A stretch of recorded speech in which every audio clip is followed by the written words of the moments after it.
nous sommes désormais habitués à ces accusations qui, lorsque vous prenez souvent les procès-verbaux, vous les parcourez, vous ne les retrouvez nulle part, mais c'est seulement devant ce tribunal, à la barre de ce tribunal, que les parties civiles ont pris pour habitude de venir, si vous voulez, colmater toutes sortes d'arguments pour venir accuser ou chercher à faire, si vous voulez, tremper nos clients dans des faits qui ne leur ressemblent pas du tout.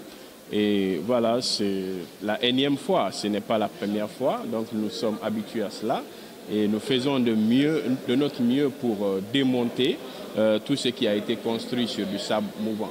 Parce que pour nous, je l'ai d'ailleurs démontré dans la salle que cette prétendue victime qui comparaît en ce moment même est en train de dire que des contre-vérités, parce que vous l'avez constaté, il a produit un certificat médical. Dans ce certificat médical, il est clairement indiqué qu'il a été reçu à l'hôpital Donka le 28 septembre 2009. Et lui, son récit porterait sur des faits qui se sont déroulés le 29 septembre à Koza, donc qui n'ont rien à voir avec les événements du 28 septembre. Donc ma question était de savoir comment est-ce qu'il a pu, étant à l'hôpital le 28 septembre, reçu une balle le 29 à un autre endroit qui n'est pas l'hôpital. Alors pour nous, c'est une contre-vérité qui est patente, qui est d'ailleurs très très flagrante, et il fallait attirer l'attention du tribunal sur ce fait.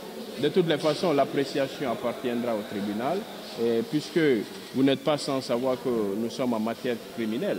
Et d'ailleurs, la plupart des certificats médicaux qui sont versés au dossier ne relèvent nullement, disons, si vous voulez, le temps d'ITCC, d'incapacité temporelle que les parties, les victimes ont enregistré à travers leurs blessures ou à travers ce qu'ils ont vécu pendant les événements du 28 septembre.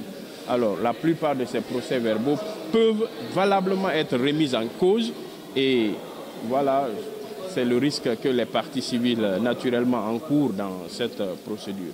Nous allons répondre à cela et démontrer que notre client, malgré que nous ne soyons pas convaincus que ce soit lui qui était sur les lieux, mais en tenant compte du statut qu'il occupait à l'époque, notamment la lutte contre le grand banditisme.